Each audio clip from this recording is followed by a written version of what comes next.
Vamos a charlar un rato con Julio Bárbaro. Bueno, todos lo conocen, es licenciado en Ciencias Políticas, fue diputado nacional entre el 73 y el 83. Es un referente del peronismo y acaba de publicar este mes por Sudamericana un libro escrito con Oscar Muñoz, Omar Pintos y el mismo Bárbaro, que se llama Lejos del Bronce, cuando Kirchner no era acá, que está ilustrado con una muy buena foto de Kirchner en su juventud, diría, ya no era adolescente, acá tendría 20 y pico de años, ¿no? Yo creo que sí, la eligió la editorial, pero sí, debió tener esa edad. Sí. Más o menos. ¿Vos cuándo lo conociste a Kirchner? Yo lo debo haber conocido por la época de Menem, y cuando empezó a tener diferencias, y vivía a 2 cuadras de casa, o sea que cuando Cristina estaba en el Senado me llamaba, vamos a cenar, y tuvimos una larga relación de amigo, de afecto. Luego se acercó a la política y, bueno, yo no quería ir en un cargo con él y se lo dije más de una vez. Porque yo le decía, Néstor, vos cuando ordenás, humillás. Y tanto así que él me ofreció de entrada como amigo la embajada en París. Una embajada siempre es un lugar donde no hay roce entre las personas.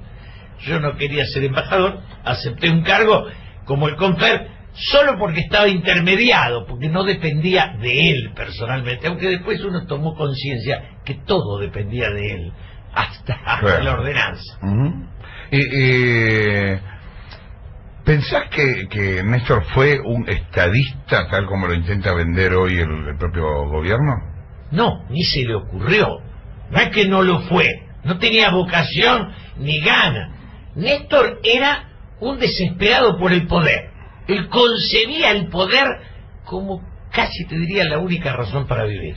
No era un individuo que tuviera distracciones, no podías hablar de cine, no podías hablar de un libro. A mí siempre me llamó la atención que había viajado solo una vez al exterior antes de ser presidente y había ido creo que a Miami con Cristina, pero era un tipo, o sea, los Kirchner no era una familia que viajara, por ejemplo, aún teniendo mucha plata para hacerlo, porque no era un problema económico, ¿no? Cada diciembre, más de una vez fue, pero siempre a Orlando. Y cada fin de año le decíamos, no tenés ganas de conocer Europa, eso que nosotros a los 20 años obvio, claro, nos parecía. Y él me decía que no le interesaba. Pero digamos que en toda su concepción del mundo no era un curioso, claro, era un ambicioso. Claro. ¿Y qué amigos le conociste a Néstor? Amigos personales. Tenía, en ese momento era granero, no aparecía debido, no aparecía. Venía este muchacho que era Marisac, que era el senador, que era muy amigo de él y que venía con Cristina porque eran los 2 senadores juntos. Y después venía Alberto Fernández, Alberto Iribarne. Y eso éramos los que andábamos. Amigos. ¿Y a Cristina le conociste alguna amiga? Porque a mí también siempre me llamó la atención que no tenga amigas Cristina, o por lo menos que no sean públicas. Yo tengo en mi haber 2 cenas, siempre lo digo, entre Cristina y Lilita Carrió, donde Héctor Timerman invitaba a Lilita y yo a Cristina. Las 2 en el Vasco francés. No podía tener amigos porque además no se limitaba a la relación con el otro. Era introspectiva, decía lo que quería. Digo, este lugar que ocupa hoy en el poder, sin poder actuaba igual. En el Senado tenía un bloque de 1, que era ella. Julio, recién decía, yo invitaba a Cristina y Timerman invitaba a Carrió. Sí. Genera una sonrisa esa frase, porque uno lo piensa así ahora, claro, y es tan diferente todo. ¿Qué fue lo que pasó? Bueno, Héctor Timerman va de candidato con Lilita a diputado por la capital, candidato número 5, claro. Pierde lejos, y ya había traicionado a Kirchner, y cuando estamos en el gobierno, un día Néstor me dice, lo seguís viendo a Timerman, porque necesito gente para la relación con Estados Unidos. Algo más que dijo. Sí, necesito un judío para Estados Unidos. Necesito un judío para Estados Unidos, te dijo. Te dijo así. Pero me lo dijo bien, ¿no? No, pero está bien. Sí, me lo dijo así. Y entonces yo lo voy a ver a Héctor, y Héctor me dice, de embajador no quiero ir porque a mi mujer no le gusta Washington, pero de cónsul en Nueva York sí, y así quedó. Wow. Decime una cosa, vos comiste, cenaste, almorzaste innumerables veces con ambos. ¿En alguna de esas cenas o almuerzos Cristina o Néstor te mencionaron algún libro o alguna película? Solo hablé con Cristina sobre el libro de Borazo, que además discutimos, porque ella lo había leído. Acuerdo de muerte. Sí. Y no, Memorias de un... el otro libro. El posterior al Recuerdo de la Muerte. Claro. Sí. El Recuerdo de la Muerte es un libro que... el de Cámpora, decís Claro, vos. el de Campo. Sí, sí, ¿Sabían algo de literatura, de cine, de arte? Pero perdón, cuando vos ibas a comer con ellos, Sí. elegía el restaurante y le daba lo mismo. La Si comida no tampoco tenía- sabía. ¿Eh? No tenía ni siquiera gusto para la comida. No, yo los invité, le cocinaba en casa y esa sofisticación del alimento, del vino, de la literatura, yo me acuerdo que con la primera vez que fui con Néstor a Santa Cruz le dije, che, ¿qué raza son las ovejas que hay acá? Porque claro, es una provincia donde me miró y me dijo, a mí qué me importa, porque y uno que tiene una curiosidad por lo que lo rodea, te parecía, eso era Néstor. Por eso cuando yo voy a una unidad básica que me invitan porque se la habían ganado el kirchnerismo hace 2 años, en la cena aparecen estas historias donde todos hablaban mal de ellos. Y ahí les digo a Omar Pinto, che, si vos te animás a que estos testimonios se conviertan en palabra escrita, hacemos... Y así se hizo. Y uno lee los testimonios que son... esto que tan claro hoy... Yo soy amigo de Rafa Flores. El Rafa es un caballero, firmó cuanto habeas corpus le pidieron. Y los Kirchner, ni noticia. Esto es como ¿Por qué pensás que se inventaron ese pasado? Yo creo él no lo inventó hasta después del 2.º año de gobierno. Cuando él entra al gobierno, quería acertar en las medidas. Entonces, yo me acuerdo que un día yo me enojé al primer año y me dijo, ¿qué no me soportarías? Le digo, que no hagas una corte digna. Me estiró la mano y me dijo, vas a ver que te gano. Y tenía razón, la hizo.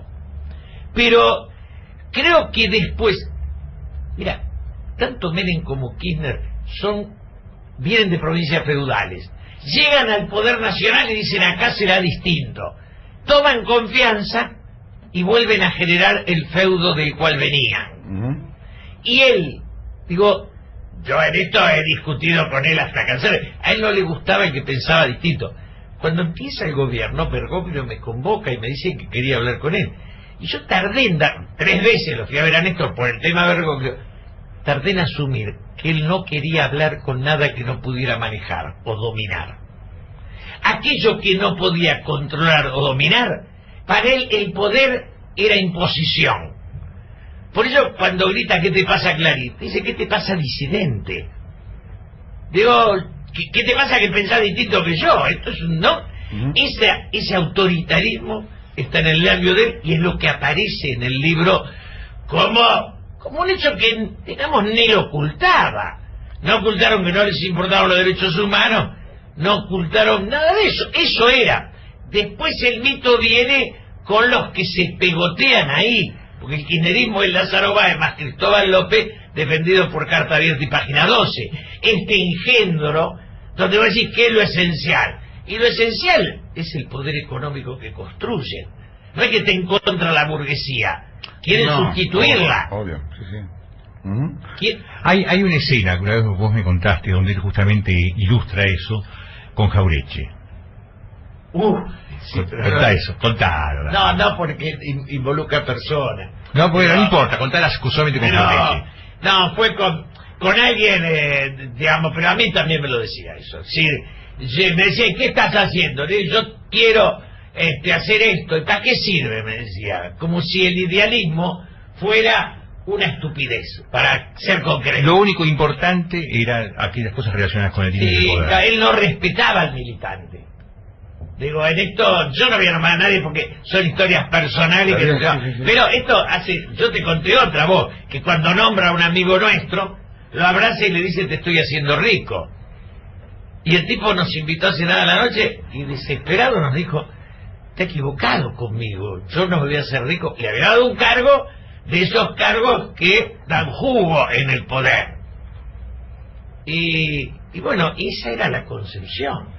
Digo, esta idea de que el poder enriquece, eso estaba en la esencia, y ojo, va más allá del kirchnerismo, flota en espacios más amplios. Sí, claro. Sí, el operador económico que aparece en el 83 como minoría en el Parlamento y los políticos éramos mayoría, hoy la política es la minoría. El que tiene opinión propia, escribe, habla, discute, ese es como el estúpido del regimiento. Una vez un kirchnerista que está todavía me dijo, explícame una cosa, si a mí me va muy bien en silencio, ¿por qué hablas? Claro. Se discutió mucho, más en los primeros años de gobierno, si esta era la generación del 70 que finalmente había llegado al poder. ¿Fue esta la generación del 70 que finalmente llegó al poder? Mirá, yo soy un par de años mayor que la generación de los Montos. Yo fui diputado en el 73, fui diputado con Kunkel. En el fondo es una generación que se equivoca cuando en la democracia cree que el poder está en la boca del fusil. Porque el poder que tenían el gobernador de provincia de Buenos Aires, de Mendoza, de Córdoba, digo, era un poder infinito. Ese poder les parece que es secundario porque el poder real está en la boca del fusil. Que de ahí viene la muerte de Rucci. La muerte de Rucci en la democracia no sirve. A ver, yo que los había traído de Trelew, yo traje 2 aviones de lo de Trelew el día 25 de mayo. Tuve en Trelew más de un mes. Quiero decir, discutí con ellos. Yo me hice cargo del velatorio de los muertos de Trelew en la Avenida La Plata. O sea, que tenía con la guerrilla y tuve toda mi... Ahora, la idea de aquel que entró a la violencia es casi imposible retroceder al diálogo. Parecería que el que mató cree que ese camino no tiene vuelta y que lo tiene que llevar hasta el final. Pero Julio, acá lo que ocurrió fue que hubo un montón de gente que no participó y que logró convencer a los que sí habían participado de que ellos eran los líderes de un movimiento del que nunca fueron parte. Porque yo entiendo una explicación así, por ejemplo, de una persona como Nilda Carré, que vivió esa época con una intensidad realmente impresionante. Ahora que Néstor Kirchner... ¿Por qué Nilda Carré con una intensidad impresionante? No, porque tuvo mucha relación con ese momento, porque estuvo presidente. Pero comparado con Néstor Kirchner y Cristina... sí, claro, Nilda, a eso me refiero. No te lo digo, Nilda entra conmigo a diputada, pero viene del gobierno de Onganía, no viene de la revolución, ¿eh? Sí. Digo, a ver, yo hablaba no tanto de la política, sino más de la, si querés, de la filosofía. A ver, yo lo que veo es un grupo de gente con mucha tendencia vanguardista, que trata a la política más como una religión que como una idea, que son bastante inescrupulosos para llegar al fin que sea. Eso es para mí hoy la generación del 70, ¿me entendés? O sea, tipos que les importa dónde llegar y no les importa cómo, que se justifican a sí mismos con mentalidad de gueto muy cerrada y que creen que en algún lugar son superiores al público, que ellos saben la verdad mucho más que la gente. A eso me refería yo un poco más. De eso quedó muy poco, porque vos fijate que así como los Tupamaros en Uruguay son dueños del poder, hacen la autocrítica y entienden la realidad. Era muy distinto. Muy distinto. Los nuestros, los jefes, Perdía, Bacanavaja y Firmenich, son impresentables. Por eso acá actúan los deudos, madres y abuelas. Claro. Se toma desde el dolor, porque desde la ideología no se podía. Claro. No, bueno, los Tupamaros, Sendik, cuando sale de la cárcel, daban charlas en las plazas con la gente, se sentaban y hablaban con la gente, pero tampoco los Tupamaros mataron tanta gente al pedo como mataron acá. Los Tupamaros no fueron tan sangrientos como fue la guerrilla argentina, pero fueron mucho más inteligentes. Políticamente fueron mucho más hábiles. Hay libros escritos, claro. Hay un debate. Las Tupamaras son 2 grupos de 10 o 15 tipos que vos lo tomamos por uno, son brillantes. Sí. Era el talento, acá fue el sectarismo y el fanatismo, y sigue siendo hoy.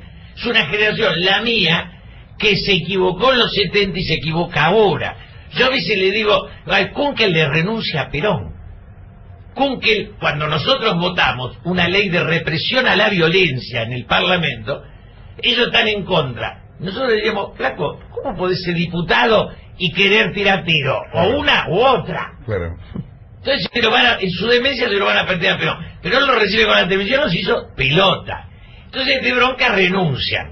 Ahora, yo digo, si le renunciaron a Perón porque les parecía reformista y se enamoran de Cristina y Néstor, porque les parece revolucionario, están más para el psiquiatra que para la ideología. Eso es lo que yo te ¿o preguntaba no? antes. Es que eso es lo que yo te preguntaba antes, Julio. Eso es lo que a mí me sorprende. ¿Cómo puede ser que esa generación haya sido enamorada ideológicamente por Néstor y Cristina?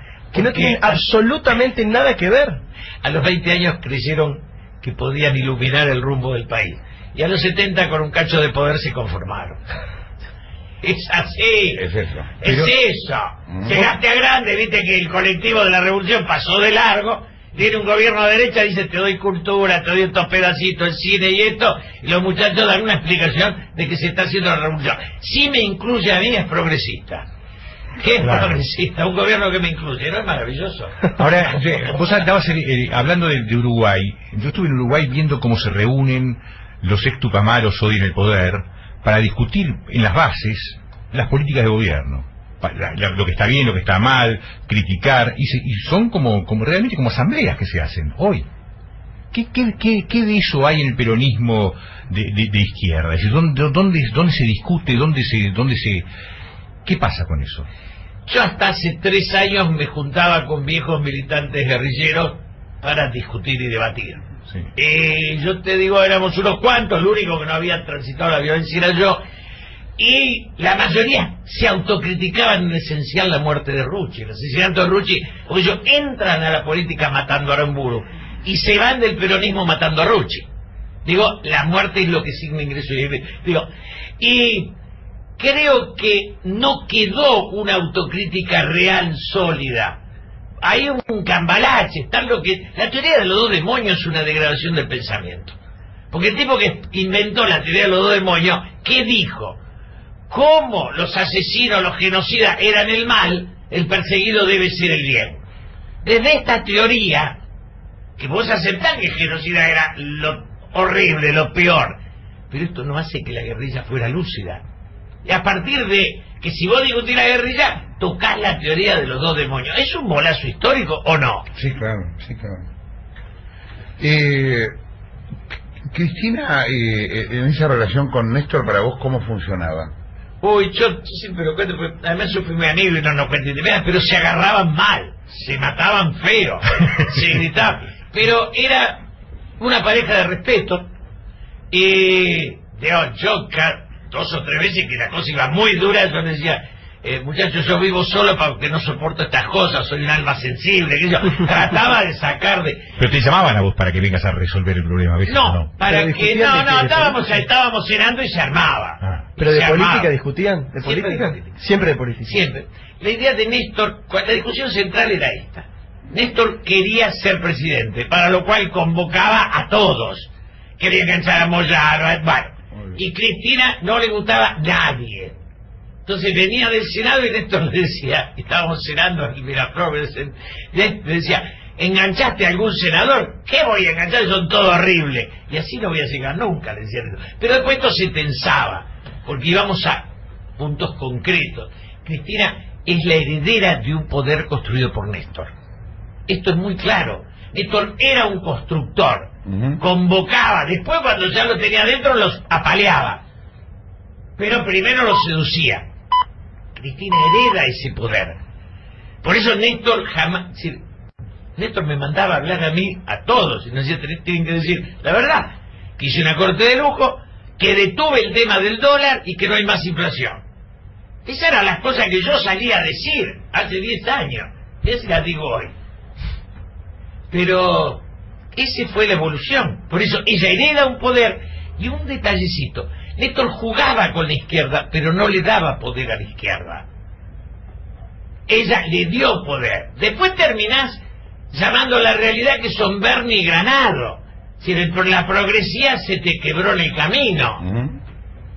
Pero ella tenía cierta veleidad de progresista. No sé si leíste creo que fue la última columna del Turco Asís, un razonamiento al respecto de todo el tema de la ruta del dinero y las reacciones de Cristina alrededor del asunto, a donde lo que el Turco plantea, a mí me llamó la atención el planteo, es que a lo mejor Cristina es víctima de esta situación y no responsable, y como que no estaba al tanto de todo y que se encontró con un quilombo que no se imaginaba. ¿Te parece verosímil ese razonamiento? Es una pregunta interesante, porque yo creo que sin duda Néstor, como que era un personaje del poder, no le contaba a su mujer cuáles eran las cuitas y las cosas. Esto no quita de que ella no viera pasar una realidad que era de riqueza de bolso. Los bolsos lo veían todos. Digo, no era una... Pero es muy probable que ella no fuera consciente de la estructura del negocio, de cómo entraba, dónde se llevaba... Ni de la magnitud por ahí. De la magnitud desde ya. Yo creo que eso solo Néstor lo conocía, porque era el que juntaba todos los piolines. Claro. En una sociedad donde cada tragamoneda de Palermo deja $80 por día de retorno. De retorno. De ganancia 2.50. De retorno. Sí, sí. Te da una idea de tener que llevarlo en bolso. No es para... ¿no? Para pero son Julio, 4.500. Aquel Néstor, el que no era acá, del cual estábamos hablando hace un rato, el que empezó a armar, ¿cómo hablaba de la corrupción como concepto? ¿Cuál era su idea? Porque imagino que cuando se habla de llegar al poder, se habla de política, se habla de plata, se habla de alianzas, se habla de todo, y la corrupción es un tema en Argentina. ¿Qué posición tenía él en ese momento? Nunca habló de la corrupción. Nunca. No, jamás. Primero que no era la etapa donde eso había estallado.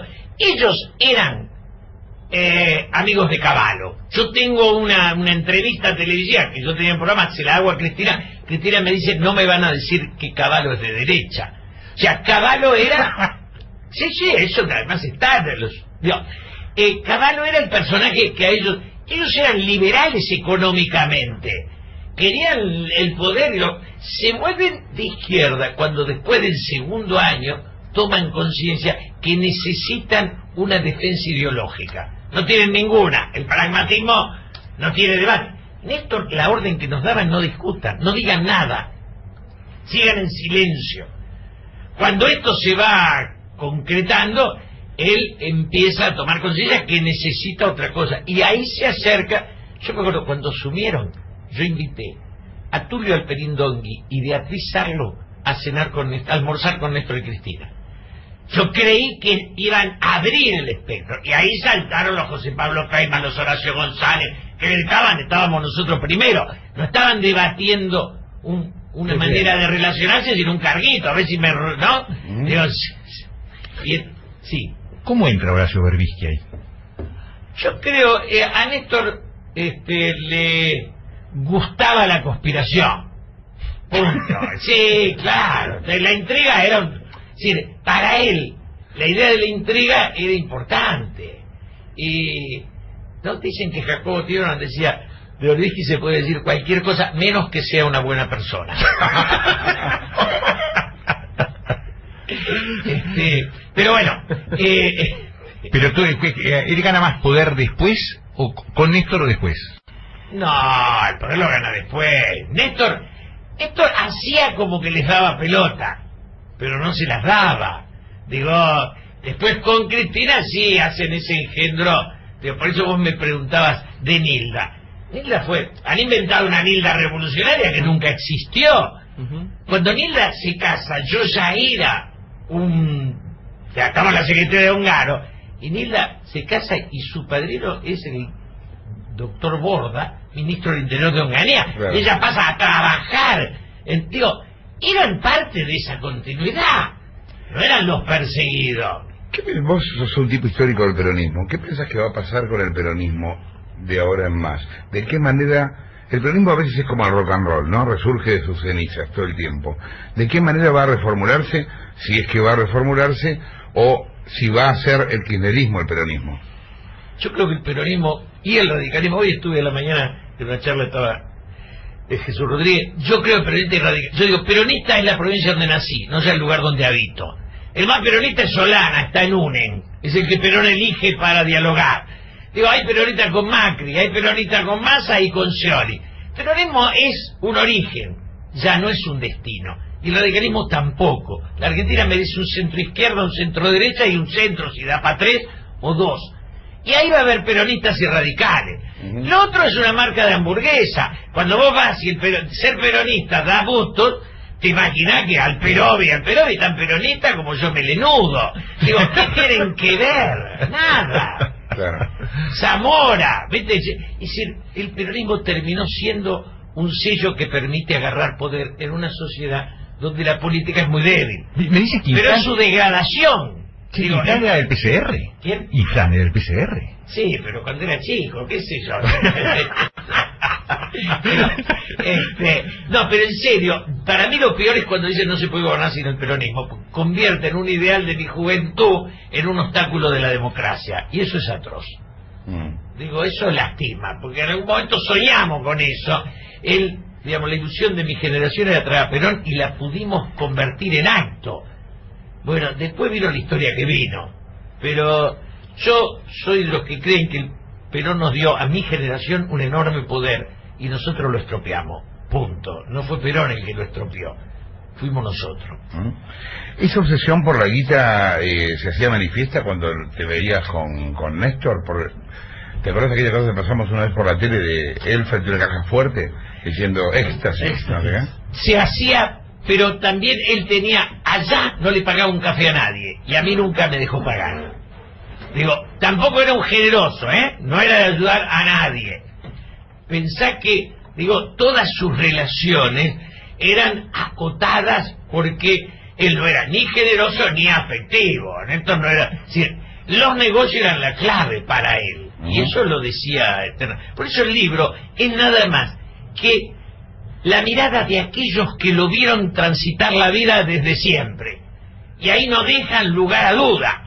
Él era un ambicioso que hacía política desde la ambición de poder, no desde el deseo de justicia. De las historias que te contaron sobre él cuando no era acá, como dice en el libro, ¿cuál es la que más te impresionó?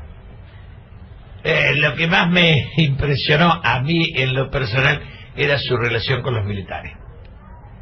Porque él me la decía a mí también. Si te digo, ¿no? Él no tenía nada en contra de los milicos, nada. Yo no, allá en el sur los milicos decían, había, no, pero era como de chavar una cosa que era real y que vos la veías en él.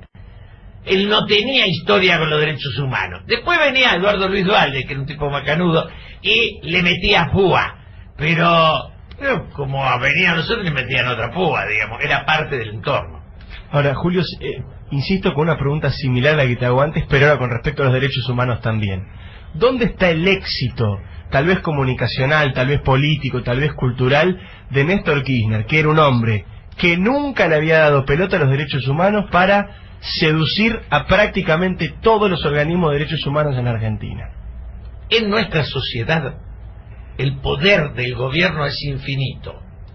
Cuando el turco Menem se va ganando y parece que es una masa de gente. Cuando se van los radicales, vos decías la coordinadora es eterna. El poder del Estado, que además es mucho mayor que el que tenía Alfonsín, es tan grande y la debilidad de la comunidad es tan enorme también, que el Estado convoca a todos, porque el Estado es la prebenda. Y lo otro, afuera del Estado, digo, somos una sociedad donde la rebeldía es escasa y la obsecuencia multitud. Y de esa ecuación te da esta, ¿no? Digamos, pero creo, cuando él baja el cuadro, es como pegarle a Cassius-Clay en el geriátrico y en la silla de ruedas. Ya no había un milico. Claro. Digo, los derechos humanos en serio es lo que hacen los radicales y lo que también hace el turco cuando enfrenta a los milicos. En eso el turco, con los cara pintada, actuó valiente. Ahora eso ya estaba terminado. Faltaba, como ellos como organismo, la izquierda no había sido central en eso, se arman un escenario tardío para decirle ganado. Si es como cuando decían que a Perón lo trajeron los montos. A Perón lo trae la sociedad, lo trae la gente. Pero esta idea de que la élite sustituye a la multitud, a la masa o al pueblo, y es una idea gorila, que es la que ellos tienen. ¿Estuviste con el Papa? Sí, 51 minutos. Me quedé, me pareció una enormidad, me quería ir, le decía, Su Santidad, usted debe tener muchas cosas que hacer.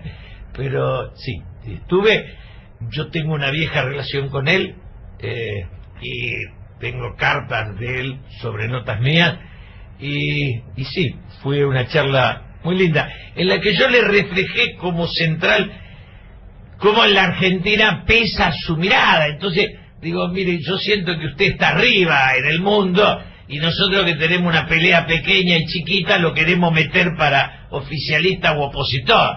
Entonces todos patalean porque usted no viene a jugar acá al partido menor. Se reía, pero en el fondo creo que... y le contaba esas cosas y dicen que usted apoya a Scioli o que apoya a esto. Me decía, yo apoyo la institución, creo que la presidenta es la institución y eso lo defiendo. Estaba contento porque había ido la señora Carlotto, estaba muy contento, estaba dolido por la muerte de Alicia Olivera. Hablamos de todos esos temas y me pareció que él quiere estar por encima y a nosotros nos cuesta porque no queremos que nadie esté fuera de esta guerra, ¿no? ¿Cómo te imaginas a Cristina a partir del año que viene?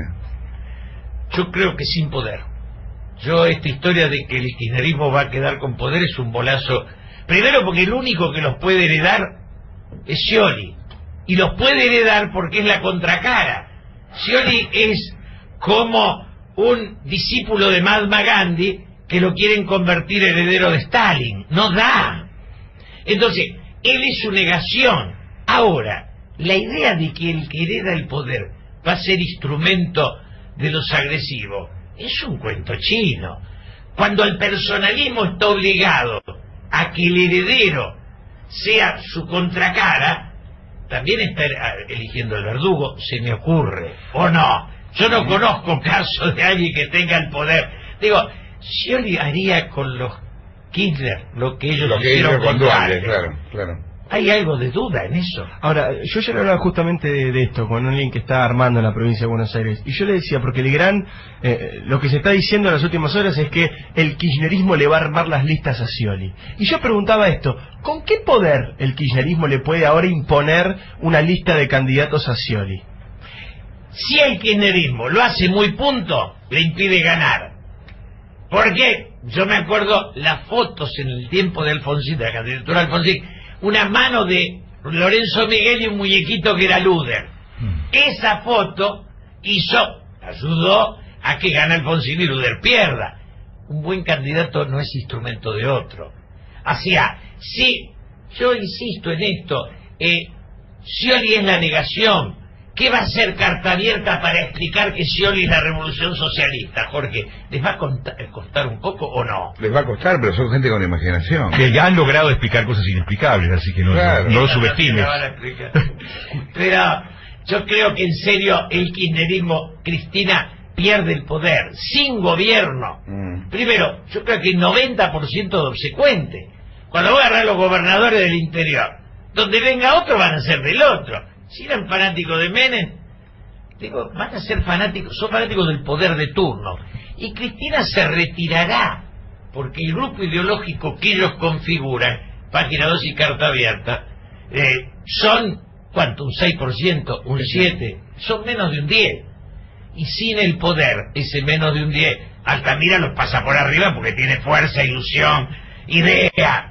¿Es en serio izquierda o no? Decime una cosa, el tipo que suba, sea Scioli, Macri o quien sea, ¿qué hace con estos decenas de miles de personas que pusieron en las distintas reparticiones del Estado, en justicia, en el Congreso? ¿Qué se hace? Con el aparato de propaganda. Sí. ¿Qué se hace con todo eso? Yo hablé con más de un candidato y les digo siempre que tiene que haber una ley nacional que eche a todos los que ganan más de tanto, porque los que ganan 6, 7, 8, pero los que estén arriba de tanto sueldo y hayan sido nombrados en estos 10 años, por ley nacional y unanimidad de los partidos, quedan fuera de sus cargos. Punto. ¿Y eso se puede hacer? Sí, claro que se puede hacer, No, obviamente. se puede hacer, el tema es el costo, una cosa así. Pero el costo de dejarlos adentro es más grave, También. porque con tanto empleado público, digo, ¿qué van a hacer esos tipos? No sirven para nada.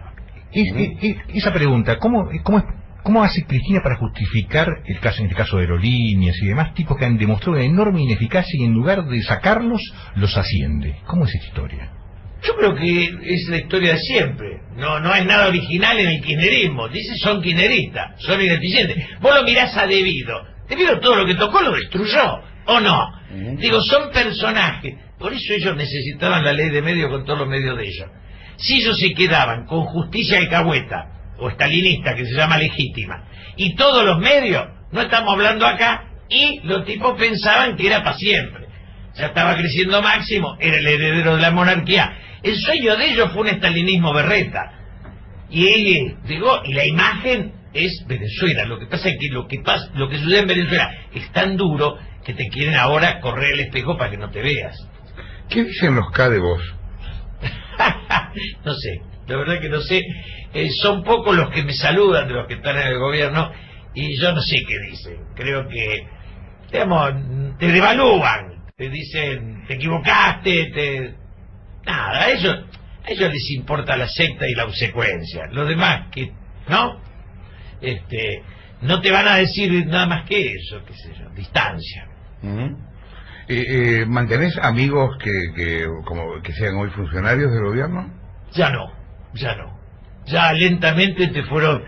Pues es que a uno de los ministros que me llamó para saludarme y me decía, che, nos veamos, le dije, en un restaurante público. Y me dijo, bueno, vos sabés que todavía eso no puedo. Bueno. Y un ministro importante. Digo, todavía eso no puedo. Y no creo que ninguno de los ministros tendría pelotas para sentarse a comer como un disidente. Esto es el estalinismo, no demos vuelta, muchachos. Es eso. A veces uno habla de los gobiernos como si fueran, como si hubieran llegado en un plato volador y no tuvieran nada que ver con el país que gobiernan. Y los gobiernos tienen que ver con el país que gobiernan porque de algún lado salen. ¿Qué tenemos nosotros de kirchneristas? Yo creo que yo me hubiera ido de este mundo convencido que tenía un montón de amigos dignos. El kirchnerismo me demostró que por unos pesos se vendía buena cantidad de mis amigos. Creo que lo que tenemos es una enfermedad de obsecuencia, aún aquellos, Jorge, que no lo necesitan, que ya llegaron a tal nivel de fortuna empresarial o sindical, que vos decís, este tipo tiene tanta guita y 80 años, va a tener un gesto de dignidad antes de irse a la tumba. No, equivocado. Nuestro amigo. No hay. Nuestro amigo, ¿te parece? Nuestro amigo. Entonces, me parece que eso es lo que tenemos. Para que haya democracia, la cuota de rebeldía tiene que ser importante. Si la cuota de rebeldía es muy baja, el autoritarismo avanza y nos destruye. Gracias por haber estado acá, Julio. Gracias a ustedes. Julio Bárbaro acaba de publicar Lejos del Bronce, cuando Kirchner no era acá.